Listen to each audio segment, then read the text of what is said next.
Allah is my heart's speech, your mercy is what I beseech. Keep in my heart your remembrance, and in your deen allow me to advance. Help me in my quest, permit me to pass the ultimate test. Help me in my quest, permit me to pass the ultimate test. السلام عليكم ورحمة الله وبركاته. بسم الله الرحمن الرحيم. الحمد لله وكفى وسلام على عباده الذين اصطفى لا سيما المصطفى صلى الله عليه وعلى آله وصحبه وسلم تسليما كثيرا وبعد. Our dear viewers, welcome to another live edition of your program Ask Huda in the blessed month of Ramadan. Today, by the grace of Allah, happens to be the 27th of Ramadan. And most likely, Eid will be on Sunday, or maybe Monday, but most likely Sunday, according to their prediction. And if this is the case, that means today's episode of Ask Huda will be the last live edition of your program, Ask Huda, during Ramadan, and will resume, inshallah, soon after Eid, inshallah Azza wa Jal. So I'd like to remind you first with our contact informations. Phone numbers, area code 002, then 0100 546 9323. Alternatively, area code 002, then 023 8555 132. And the Facebook page should appear on the bottom of the screen, Dr. Muhammad Salah Official. And I'd like, since Alhamdulillah yesterday we answered all the questions, the pending and the received calls, Alhamdulillah, I'd like to begin by tackling a couple of very important issues: Sadaqatul Fitr and Salatul Eid. For Sadaqatul Fitr, it is called Sadaqah because, generally speaking, the Zakah and the Sadaqah, whether mandatory or voluntary, it is called Sadaqah, to give in charity. And it is a mandatory duty upon every Muslim who can afford to pay it, even if he is not rich, but he have enough food for a day and night, enough for himself and his family members. So if you have in your fridge, in your pantry, some food which is sufficient for a couple days or even for a day and night, and you have extra, then you must give Zakatul Fitr. As the hadith says, فرض رسول الله صلى الله عليه وسلم صدقة الفطر. So farada means ordained, so it is a mandatory duty upon the Muslim. The person may be poor and is eligible to receive zakah, such as zakatul mal. But mashallah, during Ramadan, he managed to collect some fund and he has enough food for a whole week. This person must pay zakatul fitr. To whom? To another poor person. But this way, there are a lot of poor people who will end up paying zakatul fitr. That is exactly what is intended. And a person could be poor and receiving zakah, including zakatul fitr, and he ends up also paying zakatul fitr. This is a complete, cooperation in doing what is good and helping and assisting one another in our beautiful Muslim ummah. The Prophet ﷺ said the purpose of zakatul fitr, he said, أغنوهم عن المسألة, is to make them self-sufficient so that they don't have to stretch out their hands, they don't have to beg on this beautiful day, which is the Eid, Eid al-Fitr. It is called Eid al-Fitr because we celebrate breaking our fast, and it is only for one day. Inshallah, in a little bit, we'll get to discuss the ahkam, the rulings of the Eid prayer, the takbirat, and what to do on the way back and forth to the Eid prayer, and in case that you miss the Eid prayer, what you're supposed to do. But what is most important for now, because today is, beginning from today, is the time to start paying zakatul fitr if you're paying it directly to the poor.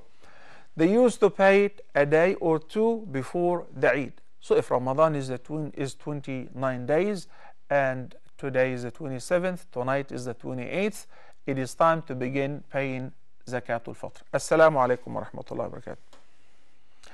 Arij from the KSA, Assalamu alaikum and welcome to Ask Huda. Walaikum salam. I have three questions. Go ahead, Arish, please. Forgetting Quran after memorizing, it is a greater sin. Please tell me if this is right. I have memorized last two juz of the Quran and now I've forgotten some parts. Someone told me it is a greater sin to by heart it and then forget. Mm. And my second question is, how much sleep breaks wudu? Suppose I'm waiting for prayer and I doze off a little. I want to know what is the condition from breaking wudu. Do we need to lie down, etc.? Well, I didn't. My third question. Yeah, Arish, I didn't exactly Yeah. understand your second question. You mean what are the conditions which break wudu, violate wudu? Is this what you mean? No, how much sleep breaks wudu? How much sleep? Okay. Yeah. Like I'm waiting in Rauda and while sitting I sleep for 2-3 minutes. Does it break my wudu? Okay. And my third question is, in haram,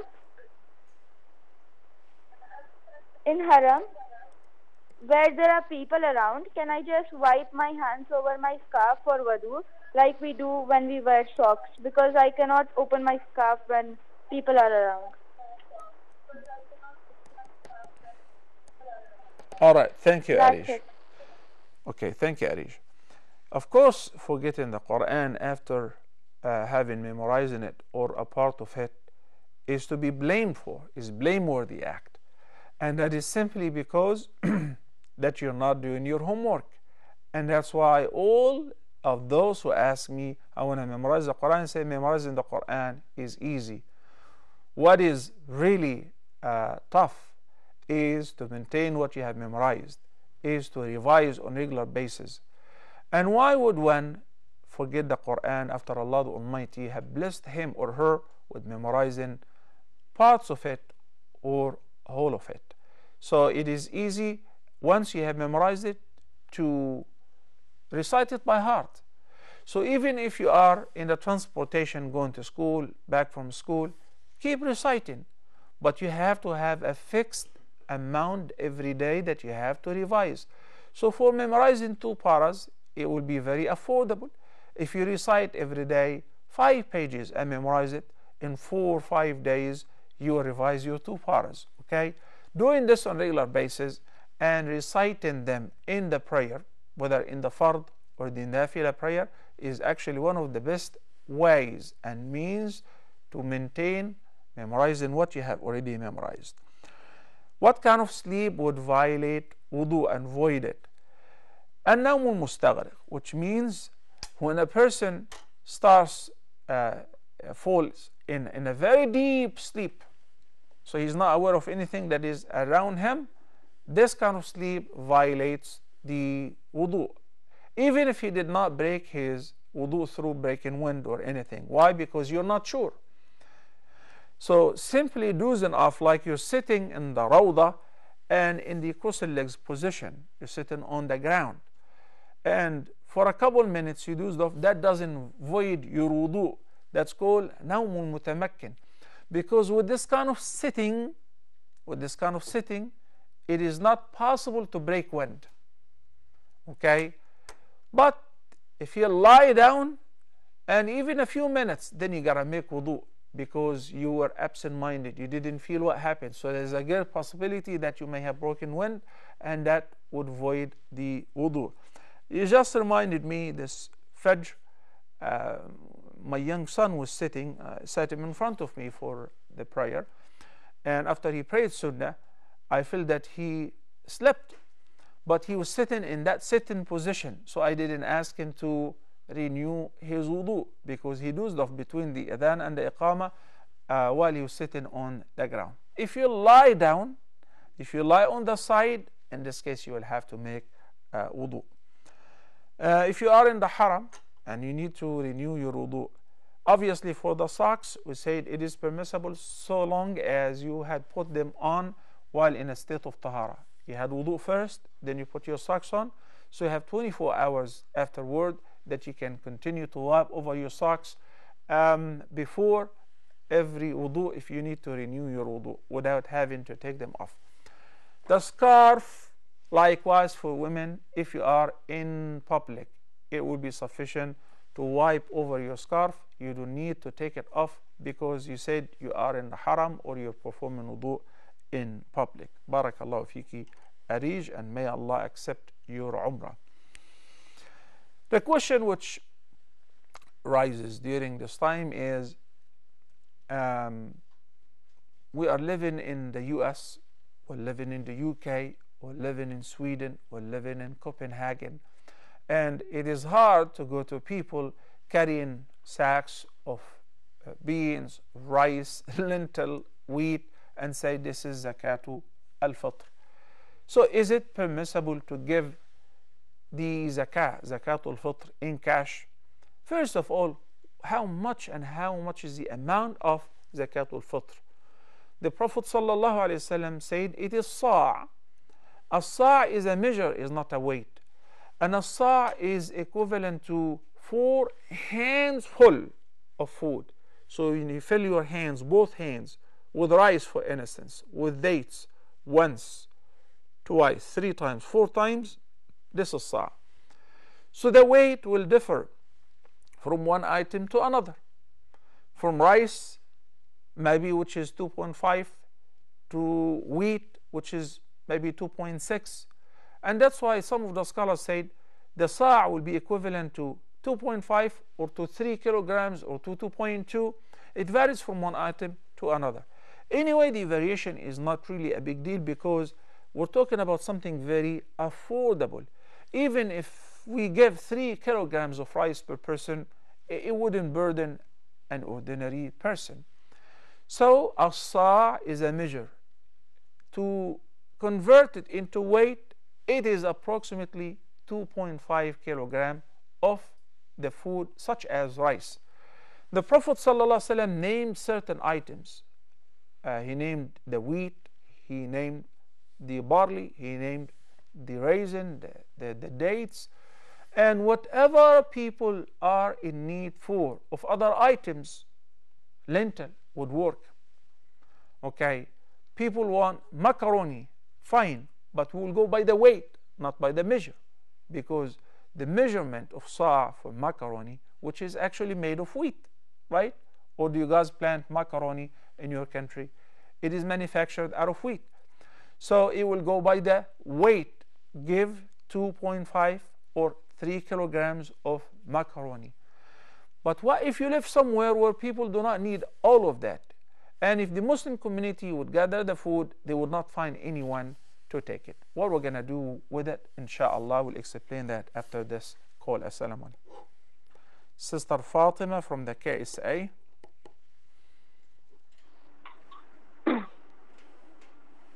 Assalamu alaikum, Sister Fatima.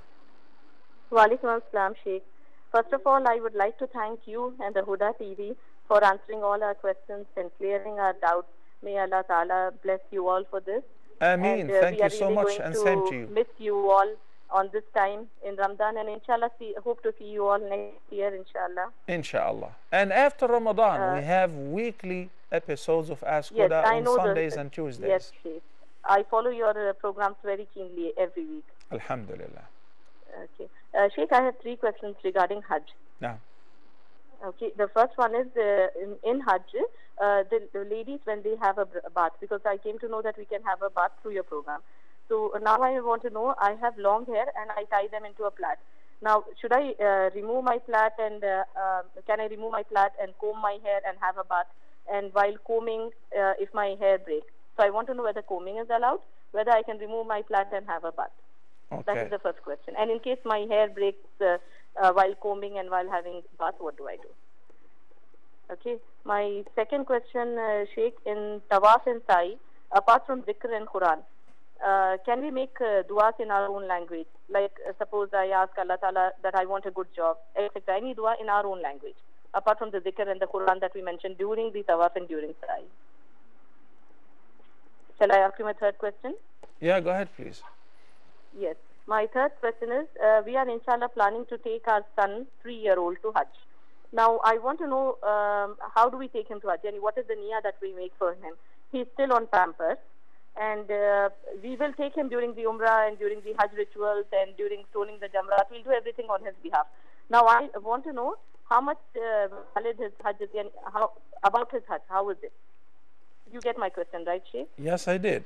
Thank you so much, Sister Okay. Fatima. Thank you very much, Sheikh. You're most welcome. Jazakallah khair. Okay.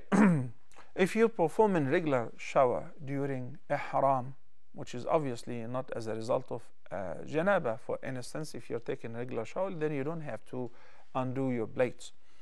You can just perform, you take your shower while your hair is folded. But if it is, as you said, for ghusl, and if it is in the form of blades, you don't have to undo it as well. Okay? But if you do it, then avoid combing your hair while you are in a state of ihram, because combing the hair most likely would lead to deliberately causing a hair fall. So avoid that. Just dry up your hair without combing your hair. So you would avoid combing the hair during the state of ihram. While performing tawaf and sa'i, or while praying in tarawih, can I make my wish and my dua in my mother tongue?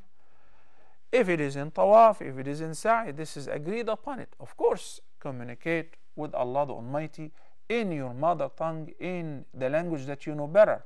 That if you don't know Arabic, if you don't know how to make dua as Allah the Almighty taught us, maybe in the Quran or in the Ahadith. In the Salah, the more right view and the opinion which I keep emphasizing, yes, it is permissible to make dua in your mother tongue in sujood, to ask Allah to bless your family, to give you shifa, to make your daughter get married, your son pass the exam, all of that in your mother tongue, provided you don't know Arabic. Yes, invoke Allah in any language that you know best, as long as you don't know Arabic, in your sujood. And that applies to the nafila prayer and the fard prayer. There is no distinction. You need to communicate with Allah, do it in your mother tongue if you don't know Arabic. Wallahu ta'ala a'la. For the Hajj for the baby, it is permissible. A woman once raised a child, a baby, to the Prophet ﷺ while they were on the way to Mecca to perform Hajj. قالت ألهذا حج? Would Hajj for this baby be okay? He said, نعم ولك أجر. Yes, and you will be rewarded. Sister, my advice for a 3-year-old baby still in the bumpers, if you have a babysitter or somebody to take care of him during this time while you're performing Hajj, it would be preferable. Nowadays, Hajj is very crowded. I don't want the baby to get suffocated, to get congested, especially while performing tawaf, while performing sa'i, and distract your attention from the manasik. But is it permissible? Yes, it is permissible. And in this case, you would treat him like a grown-up person, give him a bath with the intention of preparing him for ihram with ghusl, and a small sheet which looks like ihram while he's still wearing the bumpers, and anything that he does of any of the violations of restrictions of ihram wouldn't count. So while performing tawaf, you will be carrying the baby, and your tawaf and his tawaf will count independent. Similar sa'i and the rest of the manasik. And when you come to throwing the stones, you throw your peoples first, then you throw on behalf of your baby. Wallahu ta'ala a'lam. Sister Aziza, assalamu alaikum wa rahmatullahi wa barakatuh. Welcome to Ask Huda. Wa alaikum assalam wa rahmatullahi wa barakatuh. Jazakallah khairan, Shaykh, for answering all the of my questions. Today, inshallah, I have 2 questions and 1 request from you. Yeah. My first question is with regard, could you please explain with regards there's one opinions about regarding wudu, while you move your hand, and it is called musta'mal, the used water. Is what?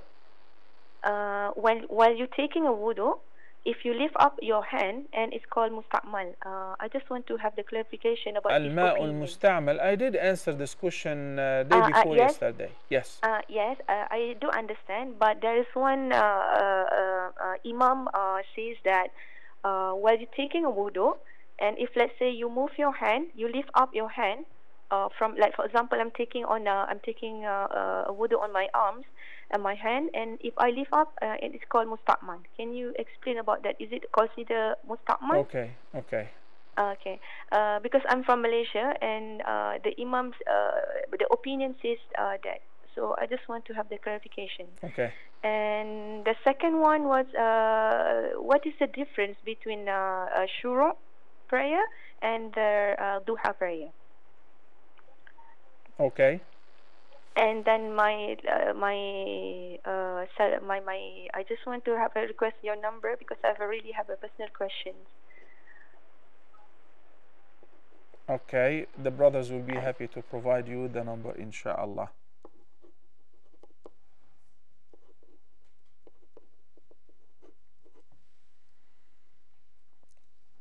All right. Thank you, Sister Aziza. When you're making wudu and the water is falling from the top of your hand and down, this is not ma'un musta'mal yet. It is in the process of washing your arm.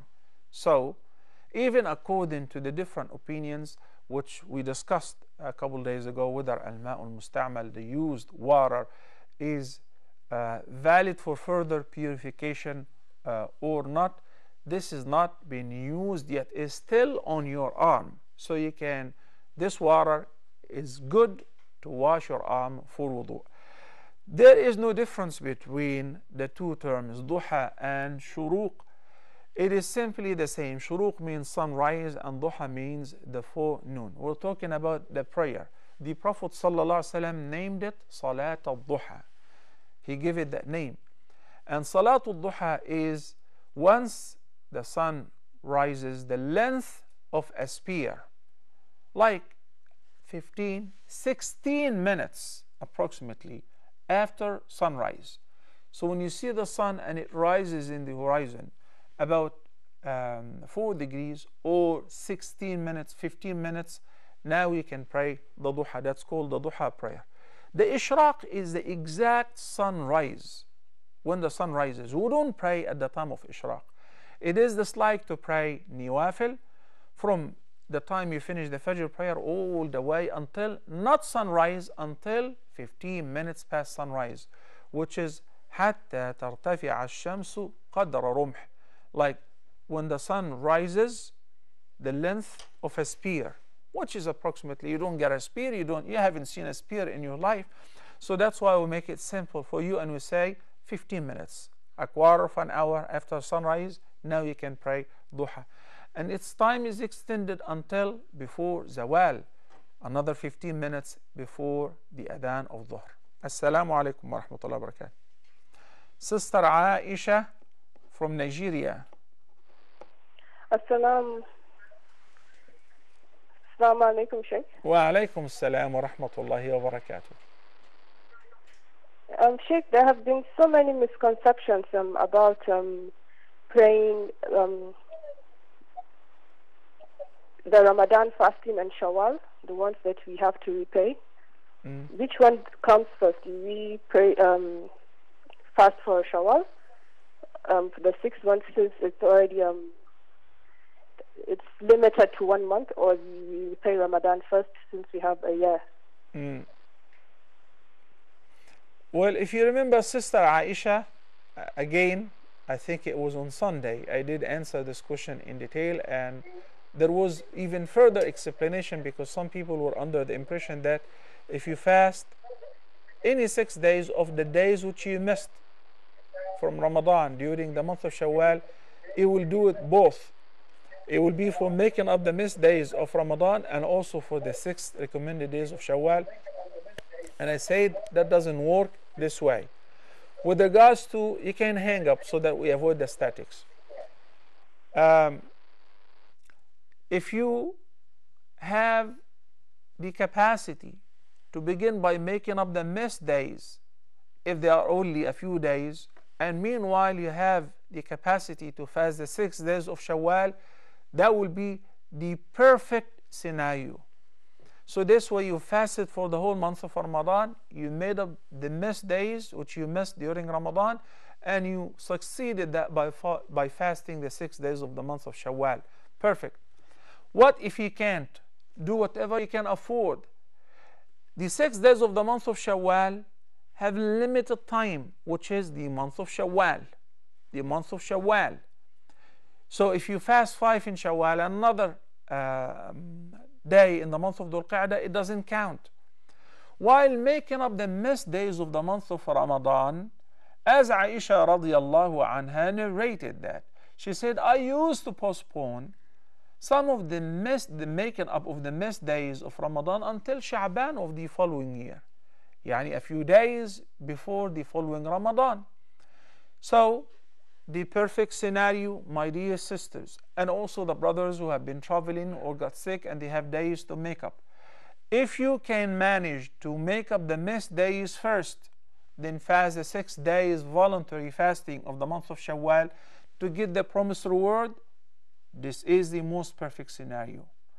If you can't, then take advantage of the month of Shawwal and fast the 6 days of Shawwal, then continue making up the missed days of Ramadan. Insha'Allah, you have until before Ramadan the following year, as Aisha radiallahu anha narrated.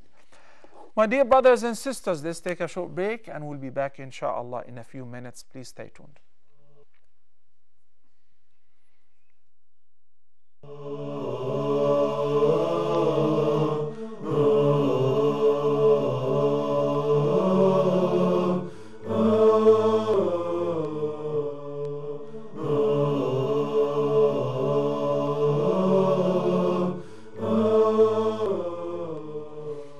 Assalamu alaikum wa rahmatullahi wa barakatuh, and welcome back.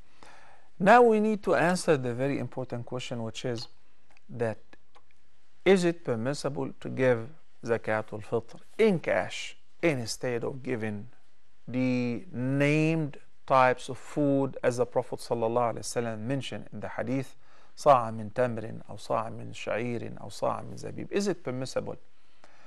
There is a difference of opinion in this regard, and this difference of opinion would last until the end of life. We have Imam Abu Hanifa, may Allah have mercy on him. He said, yes, it is permissible, and the person simply have the choice. You want to give food, a specified food, fine. If you want to give instead you give cash, that's fine, or anything that has the same value, that is fine as well. What is your proof, Imam Abu Hanifa? May Allah have mercy on him. He said, whatever benefits the poor more is better. So you are with the choice based on your best judgment. And he also used a hadith in which Mu'adh ibn Jabal radiyallahu anhu, in Yemen, he was sent to collect the zakah. So he asked the people of Yemen, instead of giving me food, give me something which is very famous in your locality, which is, he said, give me thiyabu khamis, type of fabric, type of cloth, aw labis, instead of the barley, instead of the wheat. So, and by the way, Al-Imam al-Bukhari, may Allah have mercy on him, supports the view of Imam Abu Hanifa in this regard because of this act of Mu'adh ibn Jabal, who would not act on his own. So this is Imam Abu Hanifa, supported by Imam Bukhari. May Allah have mercy on all of them. Then Al-Jumhur, which is basically the vast majority of the scholars, Imam Malik, Imam Shafi'i, Imam Ahmad ibn Hanbal, are all of the view that no, the Prophet ﷺ named certain types of food and it must be given in the form of food, and if you give the value or you give cash, it won't count. It will be invalid. Because there are certain types of zakah, the Prophet ﷺ named particular cattle, like in zakah on cattle. Remember when one brother called from Ireland and he asked the zakah on cows, and I said in every 30 and in every 40, I said there is tabi'a and there is musinna and all of that. A cow which is only 1 year old or 2 years old. So you must stick to the text. And there is a third opinion, which is the opinion of Ibn Taymiyyah, may Allah have mercy on him, who is most famous of being Shaykh al-Islam. Ibn Taymiyyah, may Allah have mercy on him, said, it is permissible to give the value in cash instead of giving food if there is a maslahah, if there is a greater benefit. So if it is more beneficial for the poor, and or if we don't have food, or people would not accept the food in our locality, rather they would accept the cash, or I don't have the types of food handy, so can I give cash instead?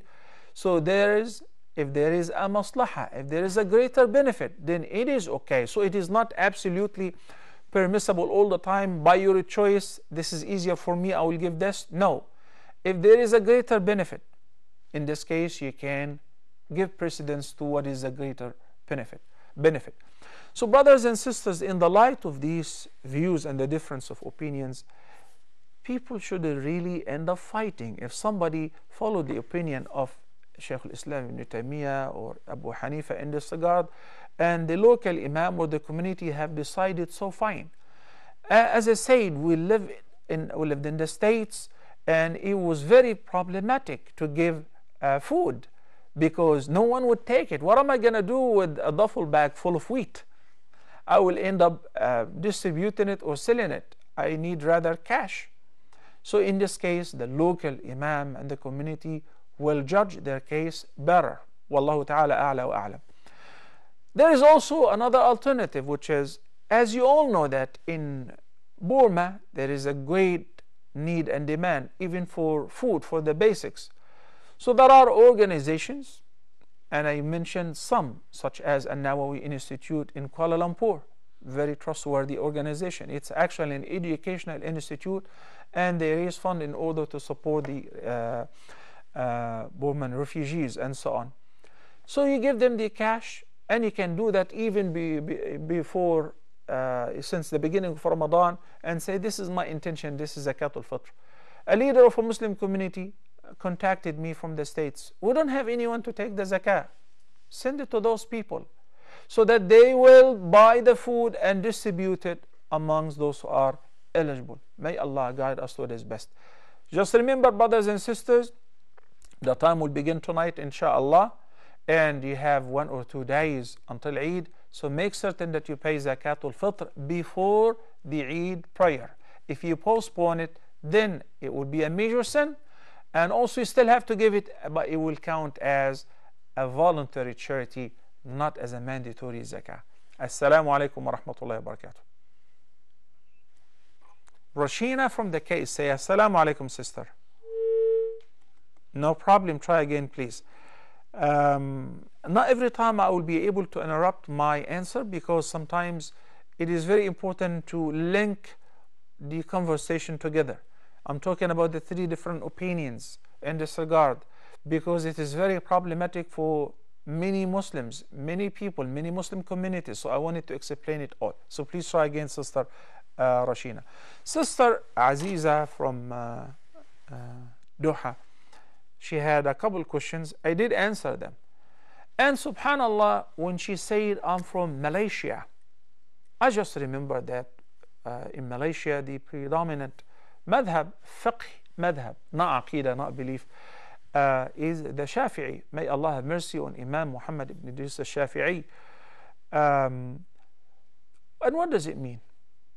It means al-Imam al-Shafi'i like al-Jumhur. In this regard, not only Imam Shafi'i, they are of the view that al-ma'u al-musta'mal, the water which has been used for purification, is even though it is tahir, but it cannot be used for further purification. So if somebody made wudu in a bathtub, in a bucket, and the water drops from the wudu into the bucket and deposited there, I cannot use the same water for further wudu, for another wudu. And accordingly, no one else, neither my wife nor myself, can use the same water for another purification. It has been used once. This is according to their view. So Imam al-Shafi'i says, in this regard, this water cannot be used. But brothers and sisters, the water, now I would like to explain what Imam Shafi'i says in this regard, which is used for wudu, for the same body part, is not used yet. This is what Sister Aziza was talking about. Yani, I put water in my hand, and I did this, lift my arm to wash this. All of that is fine. Oh, but the water was in my palm and came here, so it was used here, now it cannot be used there. This is not true. According to the Shafi'i madhab, the water which is used for the same organ is still valid to be washed, to wash the rest of the same organ is not used that. But the water which has been used in washing one arm, I cannot collect it to wash the second arm. This is the difference. What about in ghusl? The water which is poured on top of my head, now it's washed the head, it washed the arm. Can it wash the lower part? Yes, it can wash the entire body as one entity. So it will not be used simply by pouring the water on top of your head. Don't make things complicated. Now I quoted what Imam Shafi'i thinks in this regard. What do I believe in?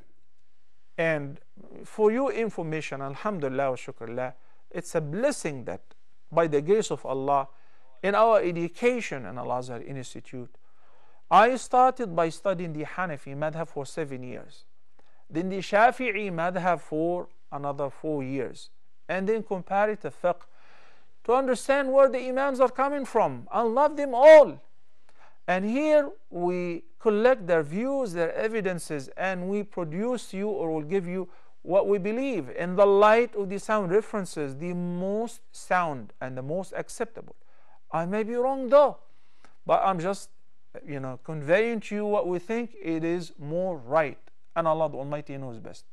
Shaykh al-Islam Ibn Taymiyyah, may Allah have mercy on him, says, how can the water which has been used for purification be pure but not be used for further purification? So logically, it's a very powerful argument. If the water is tahir, then it can be used for further purification with no restriction. So this is what I believe in, according to the opinion of Ibn Taymiyyah, may Allah have mercy on him.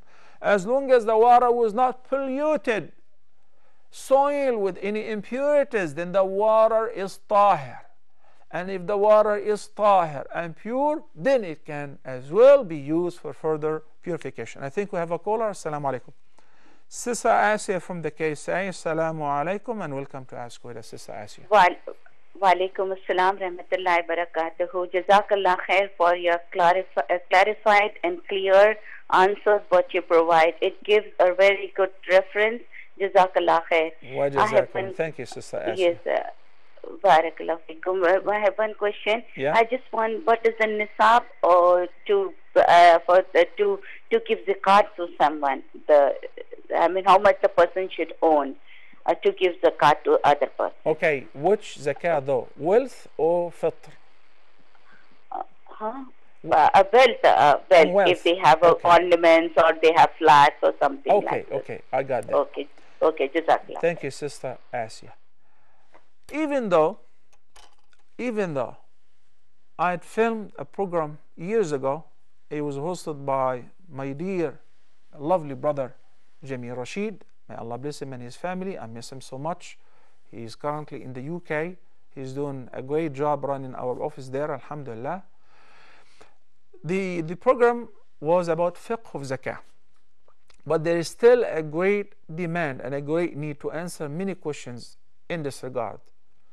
Every time nowadays in the masjid, in i'tikaf, between the prayers, people are asking about zakah, basic questions, which I sense the urge of tackling this issue again and again and again. As zakah on wealth is different than zakah on fitr or zakatul fitr, because zakatul fitr has a limited time and it is simply because of fasting, and it is mandatory on every person who have enough provision for a day and night for himself and his family. Zakah on wealth requires two conditions. Number one, something called nisab. Number two, hawl. And nisab means the amount which once you possess it, then it becomes zakatable. Not immediately, but after you fulfill the second condition, which is rounding up the lunar year. So don't talk about May, June, January, February. We don't go by that. We go by today, alhamdulillah, Shaykh, I got a new job, I started making money, and my salary is very decent. How much? 2,000, 3,000, 5,000. Habibi, my dear brother, my dear sister, once you start possessing the amount of 85 grams of gold or 595 grams of silver, by simple calculation, according to today's prices in the gold market or silver market, let's say that I checked it last, it was 3,774 and a few cents.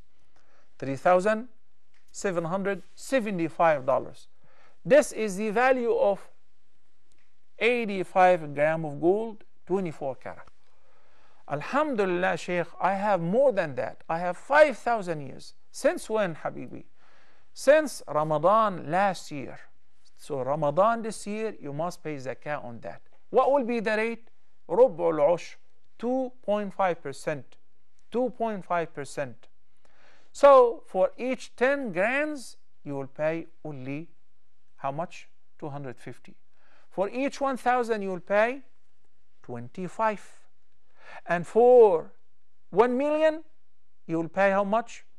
So it is 2.5%. It grows as your wealth grows.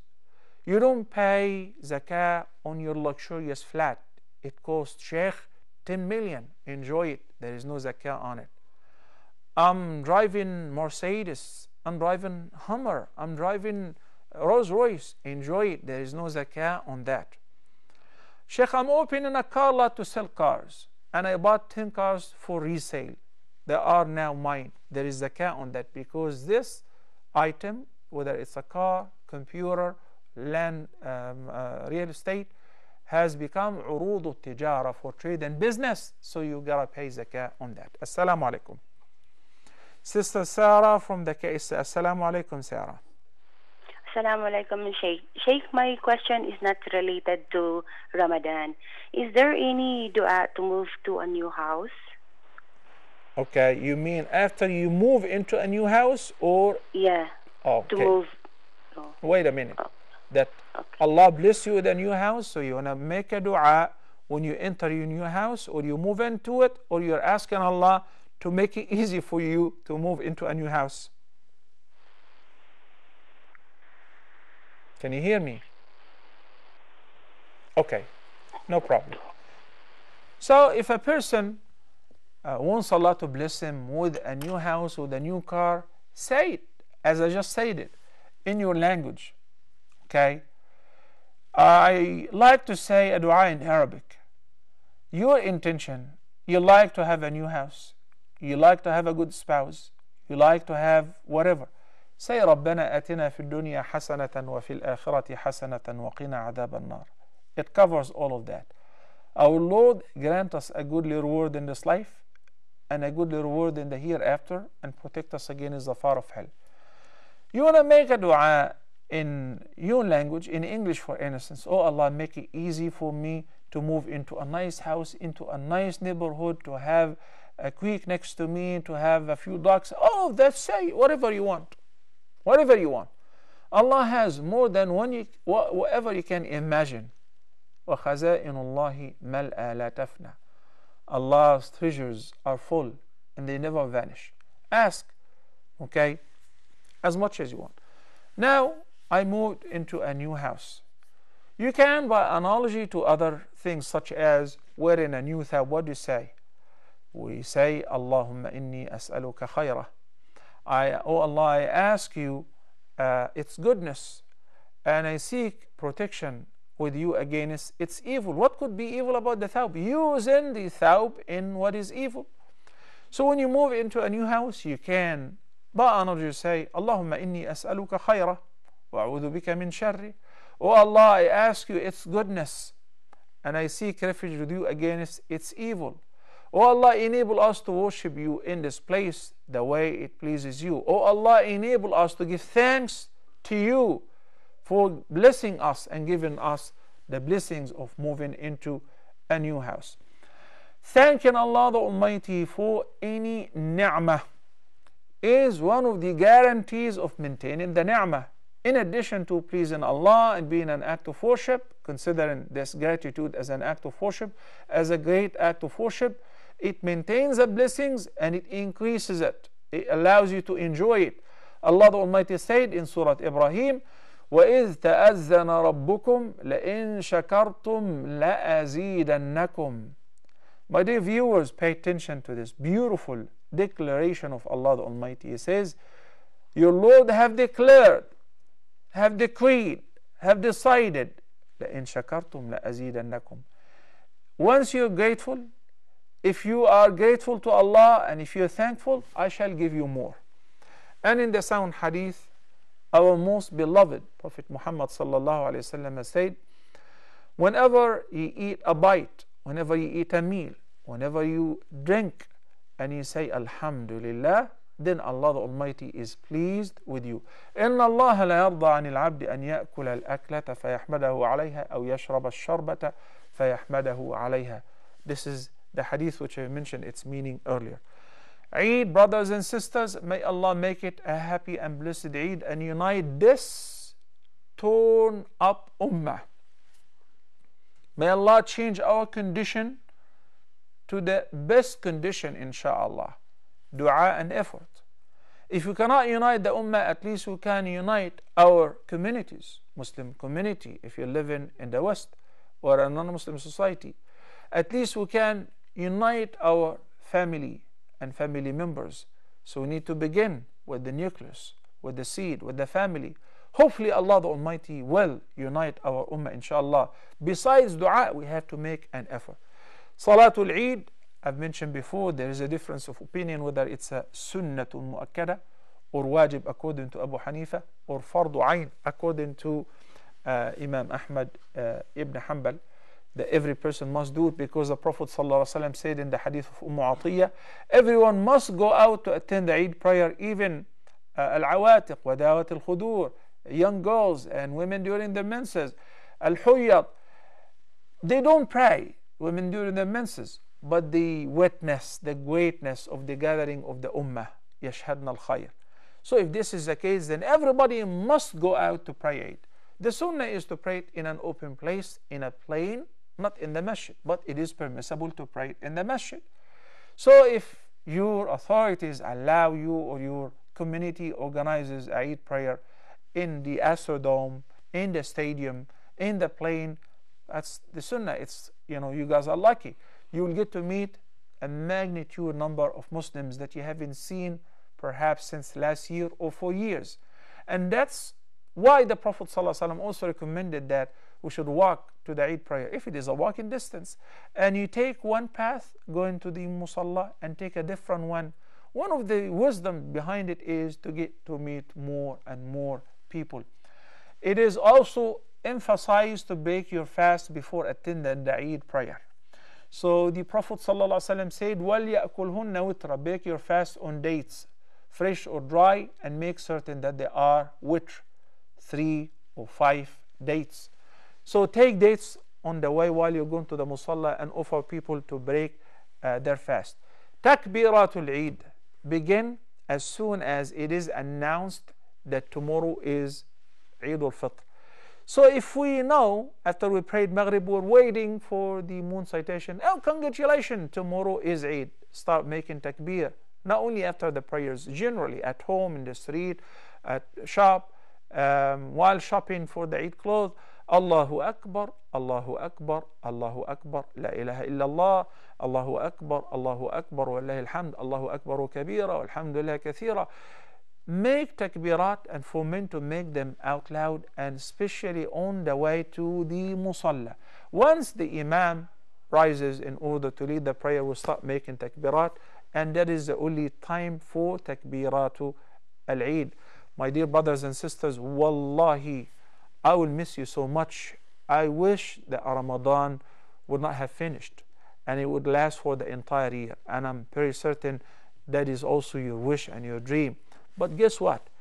This is life. And everything in life is like that. And happy time passes by very fast. But alhamdulillah, hopefully you guys tried your best. May Allah accept our worship, our ibadah, our night prayer, our fasting, and most importantly, our dua. May Allah bless you all and all your families. We ask Allah the Almighty to make us amongst those whom Allah the Almighty set free from hellfire and promised to enter paradise, especially from the gate of Ar-Rayyan. May Allah pardon all our sins, forgive us our mistakes, and send us straight to Al-Firdaus Al-A'la. My dear brothers and sisters, I love you all for the sake of Allah, and it is perfectly okay to congratulate one another with Happy Eid, Eid al-Mubarak, Happy and Blessed Eid, and also Taqabbal Allahu minna wa minkum, which means in Urdu Allah Kabul Kari, which means may Allah accept all our ta'ah and our worship.